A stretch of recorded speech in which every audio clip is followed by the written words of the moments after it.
নবনির্বাচিত সংসদ সদস্যদের শপথ অনুষ্ঠিত হতে যাচ্ছে আগামী 17 ফেব্রুয়ারি মঙ্গলবার।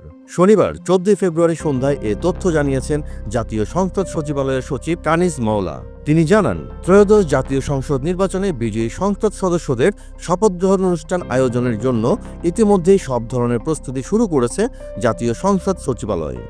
একই দিনে নতুন মন্ত্রিপরিষদ সদস্যরাও শপথ নিতে পারেন বলে জানা গেছে।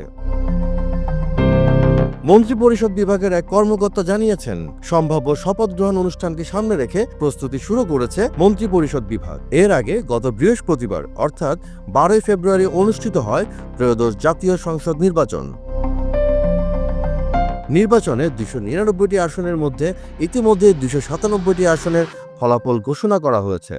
ঘোষিত পল অনুযায়ী বিএনপি জোট পেয়েছে 212টি আসন, জামাত এনসিপি জোট পেয়েছে 77টি আসন, 7টি আসনে জয়লাভ করেছে স্বতন্ত্র প্রার্থীরা, আর 1টি আসনে জয়লাভ করেছে ইসলামী আন্দোলনের প্রার্থী। আর তাই বলা যেতে পারে সংখ্যায় দ্বিতীয় বৃহত্তম দল হিসেবে বিরোধী দলের আসনে বসতে যাচ্ছে জামাত ইসলামী এনসিপি জোট।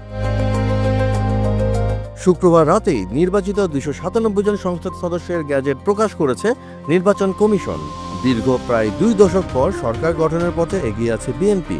দলটির নেতৃত্বে আছেন তারেক রহমান।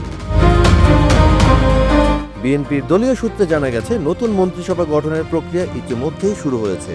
দলটির শীর্ষ পর্যায়ে সম্ভাব্য মন্ত্রীদের নিয়েও আলোচনা চলছে। বেসরকারি ফল অনুযায়ী একক সংখ্যাগরিষ্ঠতা পাওয়ায় সাংবিধানিক প্রক্রিয়া সম্পন্ন হলে তারেক রহমানের নেতৃত্বে সরকার গঠন করতে যাচ্ছে বিএনপি। আর তাই এখন সবার দৃষ্টি 17 ফেব্রুয়ারির দিকে। শপথের মধ্য দিয়েই শুরু হবে নতুন সংসদের যাত্রা, আর সেই সঙ্গে আনুষ্ঠানিকভাবে সূচনা হবে দেশের নতুন রাজনৈতিক অধ্যায়ের।